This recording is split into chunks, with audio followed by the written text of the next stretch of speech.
आज मैंने भाइयों के लिए देखो कितना बढ़िया जालीदार राजस्थानी घेवर घर पे बनाया है। और आज हम आपको घेवर की बिल्कुल सही रेसिपी बताएंगे। ये रेसिपी देखने के बाद आपका घेवर बिल्कुल परफेक्ट जालीदार बनेगा। तो रेसिपी को बहुत ध्यान से देखना है आप लोगों को। अब देखो, एक बड़ा चम्मच हमने घी का ले लिया है और इसको बर्फ़ डाल के हम फेंट लेंगे। बर्फ़ तो हमारे पास है नहीं, हमारी पिघल गई है, तो हमने इसके अंदर 1 चम्मच ठंडा पानी डाल लिया और उस ठंडे पानी के ऊपर ही हमने देखो भगोना रख लिया है। अब इसको हम अच्छे से फेंटेंगे। लगभग 2-3 मिनट अगर हम इसको लगातार फेंटते रहें तो एकदम ये घी हमारा क्रीमी क्रीमी हो जाएगा, क्रीम सी बन जाती है इसकी। देखो, आप देख भी सकते हो कितना ज़्यादा क्रीमी हो गया है, क्रीम सी बन गई है। तो आप लोगों को घी को ऐसा ही करना होता है घेवर बनाने से। अब अगर हम इसको भगोने को उल्टा करके देखें तो हमारा घी इतना फ्लफी क्रीमी हो गया है, ये भगोने में से गिरेगा नहीं। अब देखो, हम इसके अंदर मैदा डालेंगे। मैदा हमने 2 कप मैदा लिया है। अब इसको हम अच्छे से घी के अंदर मिक्स कर लेंगे। हाँ जी, मैं आपको बिल्कुल सही रेसिपी बताऊंगी आज आपकी घेवर की। नो फेल रेसिपी होने वाली है ये। और अगर आप लोग इसको ध्यान से देखते हो तो आपका घेवर एकदम इतना ही जालीदार बनके तैयार होगा। तो प्लीज़ रेसिपी को स्किप मत कीजिएगा। और इसी के साथ अगर आप लोगों को वीडियो अच्छी लगती है तो चैनल सब्सक्राइब करना। मैं ये भी नहीं बोलती अभी कर दो, पूरी वीडियो देखकर अच्छी लगे तब सब्सक्राइब करना। अब देखो, हमने इसके अंदर 1 चम्मच बेसन डाल दिया। बेसन से क्या कहते हैं, घेवर के अंदर फ्लेवर्स भी आ जाते हैं और ज़्यादा खस्ता हो जाता है ये। अब घी के अंदर हम इसको अच्छे से मसल मसल के मैदे को मिक्स कर लेंगे। और देखो, ये बाइट सा बन गया था ना, एक पेड़ा सा, इसका मतलब ठीक है, मोयन हमारा अच्छा लग के सेट हो गया है। अब आधा कप हमने इसके अंदर दूध डाल लिया। अब देखो, एकदम चिल्ड, बिल्कुल ठंडा पानी डाल के इसका हम घोल बनाएंगे। हाँ जी, पहले तो हम इसको हाथ से मिक्स कर लेंगे थोड़ा सा पानी डाल के। और नॉर्मली देखो, हम तो इसको मिक्सी में प्रेफर करते हैं करना, क्योंकि मिक्सी में बहुत जल्दी भी हो जाता है और ना ही इसके अंदर लम्प्स रहते। और अगर आप लोग हाथ से करोगे ना तो ये मैदा है, इसके अंदर हल्की हल्की गांठें रहेगी।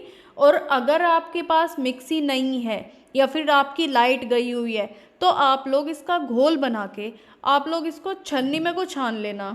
तो उससे क्या होगा, आपकी जो ये मैदे की गांठें होगी वो ऊपर रह जाएगी। अब देखो, हमने इसको मिक्सी के अंदर ग्राइंड कर लिया है, लेकिन अभी ये थोड़ा गाढ़ा है। तो हम इसके अंदर बिल्कुल ठंडा चिल्ड पानी मिलाएंगे। पानी का ज़रूर ध्यान रखना है आप लोगों को, एकदम ठंडा पानी लेना है, तभी हमारा परफेक्ट जालीदार घेवर बनके तैयार होता है। और देखो, इतना पतला कर लेना अपना घोल जितना हमने किया है, एकदम नीर डोसे जैसा है ये बिल्कुल। और अब हमारा घोल तैयार हो गया है। और घोल ही हमारा ठंडा रहना बहुत ज़रूरी होता है जालीदार घेवर के लिए, ये मैं आपको बार बार बता रही हूँ। अब देखो, ये लिया है हमने तेल, रिफाइंड ऑयल, आप लोग घी भी ले सकते हो, बट यूजुअली घी कोई लेता नहीं है। अब देखो, तेल खूब गर्म हो जाना चाहिए। अभी देखो, हमारा हल्का ठंडा सा है इसलिए हमें थोड़े थोड़े डाल रहे हैं, लेकिन अब देखो हमारा तेल खूब गर्म हो गया है। तो एकदम गर्मा गर्म तेल के अंदर बिल्कुल तेज आंच पे तेल रखो और आप लोग ऐसे बाइट बाइट थोड़ा थोड़ा सा घेवर डालते रहो। घेवर बोलूँ, क्या बोलते हैं इसको, बैटर डालते रहो, घोल डालते रहो घेवर का थोड़ा थोड़ा सा। इसके अंदर झाग बनेंगे और बीच बीच में ना स्टिक से या फिर कुछ गोल कोई भी चीज़ ले लो, बेलन ले लो, कुछ भी ले लो, बस आप लोगों को बीच में थोड़ी जगह रखनी है जिससे आप लोग घेवर को उठाओगे। तो गैस का फ्लेम हाई रखना है देखो। और अब इसके अंदर हम ऐसे ही धीरे धीरे बैटर करके डालते रहेंगे तो ये क्या होगा, एकदम जालीदार घेवर बन के तैयार होगा उससे।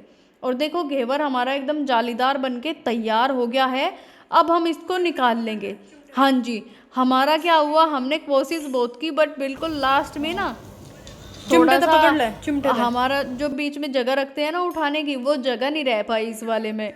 तो भाई इसको हम ऐसे ही उठा लेंगे, क्या दिक्कत आ रही है। देखो, घेवर तो कितना बढ़िया बना है, जालीदार बना है, आप लोग देख भी सकते हो।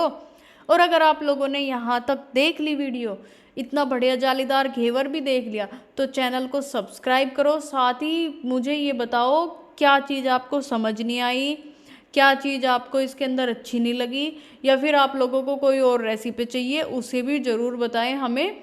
और भाई आज ना बहुत थक गए, बहुत लंबी वीडियो होगी डीपली। चलो मैं मोटा मोटा बता देती हूँ। एक तार की चाशनी बना लेना घर पर और उससे इसको पांग लेना। और बाकी अगर आप लोगों को पांगना नहीं आता तो मुझे कमेंट करके बताना, मैं आपके लिए वो भी वीडियो लेके आऊँगी। वैसे मैंने चैनल पर डाल रखी है घेवर पांगने की वीडियो भी। और भाई आज का वीडियो यहीं पे समाप्त होता है और हैप्पी रक्षाबंधन।